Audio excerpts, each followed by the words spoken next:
মেঘালয় মধুচন্দ্রিমায় গিয়ে খুন হয়েছেন মধ্যপ্রদেশের ইন্দোরের বাসিন্দা রাজা রঘুবংশী। এই হত্যাকাণ্ডের পর থেকে তার স্ত্রী সোনামের খোঁজ পাওয়া যাচ্ছিল না। অবশেষে উত্তরপ্রদেশে আত্মসমর্পণ করলেন তিনি। সঙ্গে খুনের ঘটনায় জড়িত সন্দেহে আরও 3 জনকেই গ্রেফতার করা হয়েছে।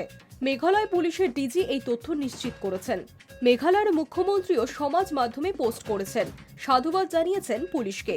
পুলিশ জানিয়েছে উত্তরপ্রদেশের গাজীপুরের নন্দগঞ্জ থানায় গিয়ে আত্মসমর্পণ করেছেন সোনাম।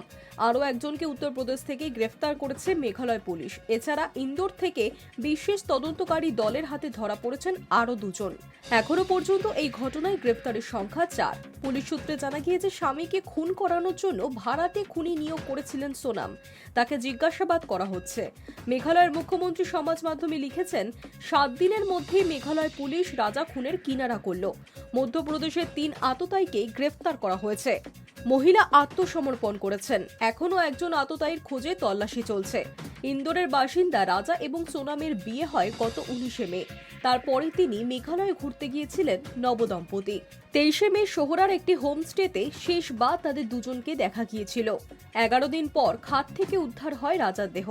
রক্তমাখা দা এবং বর্ষাতিও মেলে, কিন্তু সোনামকে খুঁজে পাওয়া যাচ্ছিল না। পুলিশ জানিয়েছিল গত 23 মে দুপুর 1:15টায় আত্মীয়দের সঙ্গে শেষ কথা হয়েছিল সোনামের।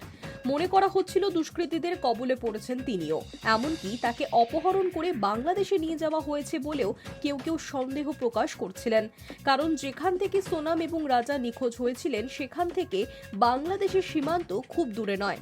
রাজা সোনামের পরিবারের তরফেও অপহরণের অভিযোগ তোলা হয়। একাধিকবার তদন্ত নিয়ে পরিবারের সদস্যরা অসন্তোষ প্রকাশ করেছিলেন।